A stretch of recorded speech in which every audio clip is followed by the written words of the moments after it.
បច្ចេកវិទ្យាចិននៅក្នុងសម័យសង្គ្រាមមជ្ឈិមបូព៌ាឥទ្ធិពលថ្មីលើឆាកសកលចិននឹងយុគសម័យថ្មីនៃបច្ចេកវិទ្យាយោធានៅក្នុងពេលដែលអណ្ដាតភ្លើងសង្គ្រាមកំពុងឆាបឆេះយ៉ាងសន្ធោសន្ធៅនៅតំបន់មជ្ឈិមបូព៌ាពិភពលោកកំពុងសម្លឹងមើលទៅប្រទេសចាស់ដែលជាមហាអំណាចសេដ្ឋកិច្ចនិងបច្ចេកវិទ្យាដ៏ធំមួយដែលកំពុងដើរតួយ៉ាងសំខាន់នៅលើឆាកអន្តរជាតិខណៈពេលដែលសហរដ្ឋអាមេរិកនិងសម្ព័ន្ធមិត្តកំពុងប្រឈមមុខនឹងបញ្ហាប្រឈមជាច្រើនចិនកំពុងបន្តអភិវឌ្ឍនិងដាក់ពង្រាយបច្ចេកវិទ្យាទំនើបរបស់ខ្លួនដែលមិនត្រឹមតែពង្រឹងសមត្ថភាពយោធាផ្ទាល់ខ្លួនប៉ុណ្ណោះទេថែមទាំងជះឥទ្ធិពលយ៉ាងខ្លាំងដល់តុល្យភាពអំណាចនៅក្នុងតំបន់សកលលោកទៀតផងតើបច្ចេកវិទ្យាអ្វីខ្លះដែលចិនកំពុងជំរុញយ៉ាងខ្លាំងហើយតើវាមានទំនាក់ទំនងយ៉ាងណាខ្លះចំពោះសង្គ្រាមនៅមជ្ឈិមបូព៌ានៅក្នុងវីដេអូនេះនឹងនាំអ្នកទៅស្វែងយល់ឲ្យបានស៊ីជម្រៅអំពីបច្ចេកវិទ្យាគន្លឹះមួយចំនួនដែលកំពុងរីកចម្រើននៅប្រទេសចិននៅក្នុងអំឡុងពេលដ៏រសើបនេះដោយផ្ដោតទៅលើការវិវត្តផលប៉ះពាល់និងយុទ្ធសាស្ត្ររបស់ចិននៅក្នុងការប្រើប្រាស់បច្ចេកវិទ្យាទាំងនេះ 1. បច្ចេកវិទ្យា AI និងការឃ្លាំមើលពីលំហអាកាសភ្នែកមេឃរបស់ចិនស្រមៃមើលភ្នែកមួយគូដែលមើលឃើញអ្វីៗគ្រប់យ៉ាងពីលើមេឃអាចកំណត់អត្តសញ្ញាណចលនាយោធាដ៏ទូចបំផុតនិងផ្ដល់ព័ត៌មានដល់ដៃគូនៅក្នុងពេលជាក់ស្ដែងនេះគឺជាការពិតដែលកំពុងកើតឡើងដោយសារតែការរីកចម្រើននៃបច្ចេកវិទ្យាបញ្ញាសិប្បនិម្មិត AI របស់ចិនរួមផ្សំជាមួយនឹងសមត្ថភាពលំហអាកាសដ៏ទំនើបរបស់ខ្លួនចិនកំពុងប្រើប្រាស់ AI ដើម្បីពង្រឹងសមត្ថភាពសិក្សានិងការឃ្លាំមើលរបស់ខ្លួនយ៉ាងខ្លាំងក្លាជាពិសេសនៅក្នុងតំបន់ដែលមានចំនួនដូចជាមជ្ឈិមបូព៌ាឧទាហរណ៍ជាក់ស្ដែងមួយគឺក្រុមហ៊ុន Mesa Vision ដែលជាក្រុមហ៊ុន Startup បច្ចេកវិទ្យា AI របស់ចិនដែលកំពុងទាក់ទាញការចាប់អារម្មណ៍ជាសកលក្រុមហ៊ុននេះបានបោះពុម្ពផ្សាយរូបភាពផ្កាយរណបស្ទើរតែនៅក្នុងពេលជាក់ស្ដែង Near Real Time ដែលតាមដានការដាក់ពង្រាយយោធាអាមេរិកនៅទូទាំងមជ្ឈិមបូព៌ារួមមានមូលដ្ឋានទ័ពយន្តហោះចម្បាំងនាវាចម្បាំងនិងប្រព័ន្ធការពារមីស៊ីលអ្វីដែលគួរឲ្យកត់សម្គាល់នោះគឺរូបភាពទាំងនេះត្រូវបានវិភាគនិងដាក់ផ្លាកសញ្ញាដោយស្វ័យប្រវត្តិដោយប្រើប្រាស់ AI ដែលអនុញ្ញាតឲ្យកំណត់អត្តសញ្ញាណទ្រព្យសម្បត្តិយោធាបានយ៉ាងឆាប់រហ័សនិងត្រឹមត្រូវព័ត៌មាននេះត្រូវបានចែកចាយជាសាធារណៈនៅលើបណ្ដាញសង្គមចិនដូចជា Weibo និង X ដែលបង្ហាញពីសមត្ថភាពរបស់ចិននៅក្នុងការប្រមូលនិងការចែកចាយព័ត៌មានស៊ើបការកម្រិតខ្ពស់លើសពីនេះបណ្ដាញផ្កាយរណបស៊ើបការរបស់ចិនដែលមានឈ្មោះថាយ៉ាវកនសិទ្ធិថ្លៃក៏ដើរតួនាទីយ៉ាងសំខាន់ផងដែរផ្កាយរណបទាំងនេះផ្ដល់ទិន្នន័យស៊ើបការដ៏មានតម្លៃដល់ដៃគូរបស់ចិនរួមទាំងអេរ៉ង់ផងដែរដើម្បីបង្កើនភាពត្រឹមត្រូវនៃមីស៊ីលនិងដ្រូនរបស់ពួកគេតាមរយៈការផ្ដល់ព័ត៌មានគោលដៅនិងការឃ្លាំមើលជាបន្តបន្ទាប់ចិនកំពុងជួយពង្រឹងសមត្ថភាពវិនិយោគរបស់ប្រទេសទាំងនោះដែលអាចផ្លាស់ប្ដូរតុល្យភាពអំណាចនៅក្នុងតំបន់បច្ចេកវិទ្យាផ្កាយរណបនេះគឺជាដំណើរភ្ជាប់ដំបូងគេនៅក្នុងខៀលឋានដែលជាដំណើរការនៃការរកឃើញគោលដៅនិងដឹកនាំអាវុធទៅកាន់វាការវិនិយោគរបស់ចិនលើបច្ចេកវិទ្យា AI និងលំហអាកាសបង្ហាញពីយុទ្ធសាស្ត្ររយៈពេលវែងរបស់ខ្លួននៅក្នុងការក្លាយជាមហាអំណាចបច្ចេកវិទ្យាឈានមុខគេដែលមានសមត្ថភាពឃ្លាំមើលនិងជះឥទ្ធិពលដល់ចំនួនសកលពីចម្ងាយ 2. ប្រព័ន្ធរុករក B2 ត្រីវិស័យថ្មីនៃសមរភូមិតើនឹងមានអ្វីកើតឡើងប្រសិនបើប្រព័ន្ធកំណត់ទីតាំងសកល GPS ដែលពិភពលោកពឹងផ្អែកលើនោះត្រូវបានបិទឬរំខានដោយគូប្រជែងសម្រាប់ប្រទេសចិនចម្លើយគឺការអភិវឌ្ឍប្រព័ន្ធរុករកផ្កាយរណបផ្ទាល់ខ្លួនរបស់ខ្លួនគឺ B2 Navigation Satellite System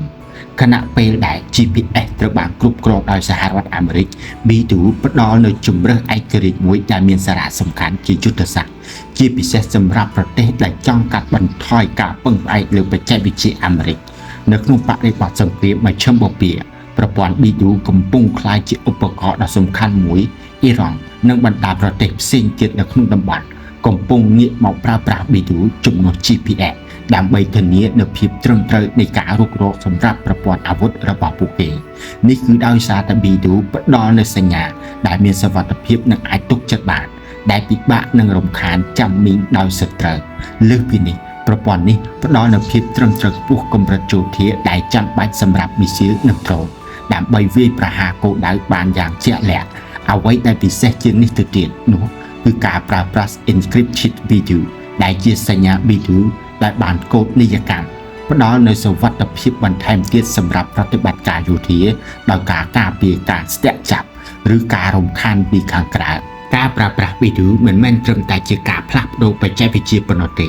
ប៉ុន្តែវាជាការផ្លាស់ប្ដូរយុទ្ធសាស្ត្រដ៏សំខាន់មួយវាអនុញ្ញាតឲ្យប្រទេសនានាធ្វើប្រតិបត្តិការយោធា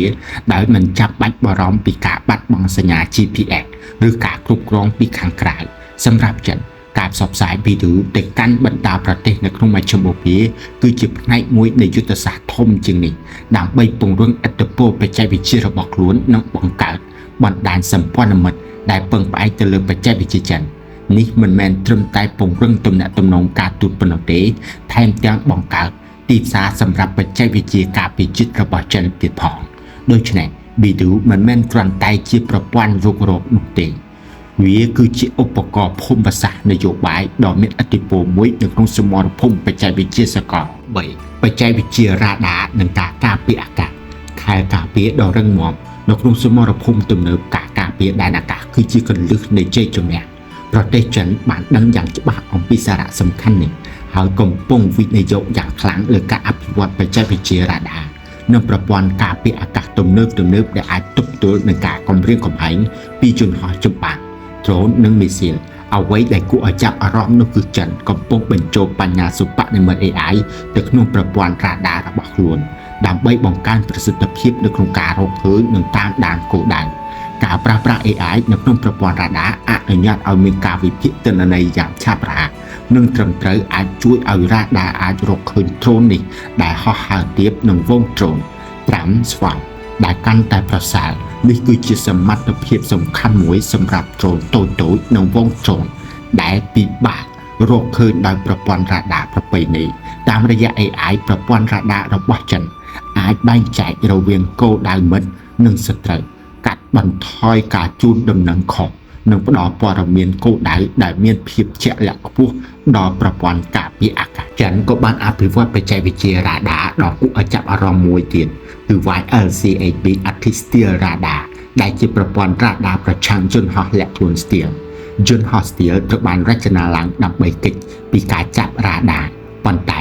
YLCHB ត្រូវបានអះអាងថាអាចរកឃើញយន្តហោះទាំងនេះបានបច្ចេកវិទ្យានេះមានសារៈសំខាន់ជាយុទ្ធសាស្ត្រព្រោះវាអាចកាត់បន្ថយឧត្តមភាពរបស់ជនហោះស្ទៀលរបស់សហរដ្ឋអាមេរិកនិងសម្ព័ន្ធមិត្តក្រៅពីនេះប្រព័ន្ធការពារអាកាសកម្រិតខ្ពស់ដូចជា HQ-9B ក៏កំពុងត្រូវបានដាក់ពង្រាយនិងនាំចេញផងដែរដែលផ្ដល់នូវសមត្ថភាពការពារដែនអាកាសដ៏រឹងមាំការនាំចេញបច្ចេកវិទ្យារ៉ាដានិងប្រព័ន្ធការពារអាកាសរបស់ចិនទៅកាន់បណ្ដាប្រទេសនៅក្នុងមជ្ឈមបូព៌ាកំពុងផ្លាស់ប្ដូរមុខមាត់នៃសង្គ្រាមនៅក្នុងតំបន់ប្រទេសទាំងនេះអាចពង្រឹងសមត្ថភាពការពារដែនអាកាសរបស់ខ្លួនប្រឆាំងទៅនឹងការគំរាមកំហែងពីជនហោះ drone និងមីស៊ីលដែលធ្វើឲ្យចំនួនកាន់តែស្មុគស្មាញនិងមានហានិភ័យខ្ពស់សម្រាប់ចិននេះគឺជាផ្នែកមួយនៃយុទ្ធសាស្ត្ររបស់ខ្លួននៅក្នុងការពង្រីកឥទ្ធិពលភូមិសាស្ត្រនយោបាយនិងបង្កើតទីផ្សារសម្រាប់ឧស្សាហកម្មការការពារជាតិរបស់ខ្លួន4ផ្លូវសូរ Digital Tier Road DSR ស្ពានបច្ចេកវិទ្យាទៅកាន់មជ្ឈមបូព៌ាក្រៅពីបច្ចេកវិទ្យាយោធាចិនក៏កំពុងពង្រីកឥទ្ធិពលរបស់ខ្លួនតាមរយៈផ្លូវសូរ Digital Tier Road DSR ដែលជាផ្នែកមួយនៃគំនិតផ្ដួចផ្ដើមខ្សែក្រវ៉ាត់និងផ្លូវ Belt and Road Initiative BRI របស់ខ្លួន DSR មិនមែនគ្រាន់តែជាការសាងសង់ហេដ្ឋារចនាសម្ព័ន្ធរូបវន្តប៉ុណ្ណោះទេប៉ុន្តែជាការតភ្ជាប់ពិភពលោកតាមរយៈបច្ចេកវិទ្យា Digital ដែលរួមមានបណ្ដាញទូរគមនាគមន៍ខ្សែកាបអបទិកក្រោមសមុទ្រមជ្ឈមណ្ឌលទិន្នន័យនិងទីក្រុងឆ្លាតវៃនៅក្នុងតំបន់មជ្ឈមបូព៌ាជាពិសេសបណ្ដាប្រទេសនៅក្នុងក្រុមប្រឹក្សាសហប្រតិបត្តិការឈូងសមុទ្រ GCC ដូចជាអារ៉ាប៊ីសាអូឌីតនិងអារ៉ាប់រួមក្រុមហ៊ុនបច្ចេកវិទ្យាចិនដូចជា Huawei កំពុងដើរតួនាទីយ៉ាងសំខាន់ Huawei មិនមែនត្រឹមតែជាការគ្រប់គ្រងទីផ្សារបណ្ដាញ 5G ប៉ុណ្ណោះទេថែមទាំងចូលរួមយ៉ាងសកម្មនៅក្នុងការអភិវឌ្ឍទីក្រុងឆ្លាតវៃទៀតផងនេះផ្ដល់ឲ្យចិននៅឥទ្ធិពលយ៉ាងខ្លាំងទៅលើហេដ្ឋារចនាសម្ព័ន្ធ Digital របស់ប្រទេសទាំងនេះដែលអាចមានផលប៉ះពាល់ជាយុទ្ធសាស្ត្រនៅក្នុងរយៈពេលវែងទោះបីជាមានសង្គ្រាមនិងភាពតានតឹងនៅក្នុងតំបន់ក៏ដោយក ក៏ចិននៅតែបន្តវិនិយោគលើហេដ្ឋារចនាសម្ព័ន្ធ AI ដូចជា FinTech បច្ចេកវិទ្យាហិរញ្ញវត្ថុនិង E-commerce ពាណិជ្ជកម្មអេឡិចត្រូនិកនិងមជ្ឈមបូព៌ាក្រុមហ៊ុន AI របស់ចិនដូចជា DeepSeek ក៏កំពុងរីកចម្រើនយ៉ាងឆាប់រហ័សនៅក្នុងតំបន់នេះផងដែរការវិនិយោគទាំងនេះបង្ហាញថាចិនកំពុងមើលឃើញពីសក្តានុពលសេដ្ឋកិច្ចរយៈពេលវែងនៅក្នុងតំបន់ទោះបីជាមានហានិភ័យបច្ចុប្បន្នក៏ដោយលើកពីនេះការតបជាប់ខ្សែកាបអុបទិកក្រោមសមុទ្រ Underwater Fiber Cable ដែលគ្រប់គ្រងដោយចិនក៏ជាផ្នែកសំខាន់មួយនៃ DSR ផងដែរខ្សែកាបអុបទិកទាំងនេះគឺជាឆ្អឹងខ្នងនៃអ៊ីនធឺណិតសកលហើយការគ្រប់គ្រងរបស់ចិននៅលើបណ្ដាញទាំងនេះអាចផ្ដល់ឲ្យខ្លួននូវអត្ថប្រយោជន៍ជាយុទ្ធសាស្ត្រនៅក្នុងការប្រមូលព័ត៌មាននិងការគ្រប់គ្រងលំហូរទិន្នន័យផ្លូវសូត្រ Digital របស់ចិនមិនមែនត្រឹមតែជាមធ្យោបាយពង្រីកឥទ្ធិពលសេដ្ឋកិច្ចប៉ុណ្ណោះទេប៉ុន្តែក៏ជាឧបករណ៍ដ៏មានឥទ្ធិពលមួយនៅក្នុងការបង្កើតការពឹងផ្អែកបច្ចេកវិទ្យាដែលអាចបម្រើផលប្រយោជន៍ភូមិសាស្ត្រនយោបាយរបស់ចិននៅក្នុងរយៈពេលវែង5ការនាំចេញអាវុធនិងដ្រូនយុទ្ធសាស្ត្រពង្រីកឥទ្ធិពលនៅក្នុងបរិបទនៃជម្លោះប្រដាប់អាវុធចិនបានក្លាយជាអ្នកផ្គត់ផ្គង់អាវុធនិងបច្ចេកវិទ្យាយោធាដ៏សំខាន់មួយជាពិសេសដ្រូនវាយប្រហារដែលកំពុងផ្លាស់ប្ដូរទម្រង់នៃសង្គ្រាមទំនើបខណៈពេលដែលប្រទេសលោកខាងលិចមានការស្ទាក់ស្ទើរនៅក្នុងការលក់បច្ចេកវិទ្យាទំនើបទៅកាន់តំបន់ដែលមានជម្លោះចិនបានឆ្លៀតឱកាសនេះដើម្បីពង្រីកទីផ្សារនិងឥទ្ធិពលរបស់ខ្លួនជាក់ស្ដែងចិនបានបញ្ជូនដ្រូនវាយប្រហារ Attack Drone ទៅឲ្យអ៊ីរ៉ង់ហើយក៏បានពិភាក្សាអំពីលទ្ធភាពនៃការលក់មីស៊ីលប៉ាឡេស្ទិកផងដែរដ្រូនទាំងនេះបានផ្ដល់ឲ្យអ៊ីរ៉ង់នូវសមត្ថភាពវាយប្រហារពីចម្ងាយនិងការឃ្លាំមើលហើយអាចបង្កើនប្រសិទ្ធភាពប្រតិបត្តិការយោធារបស់ពួកគេ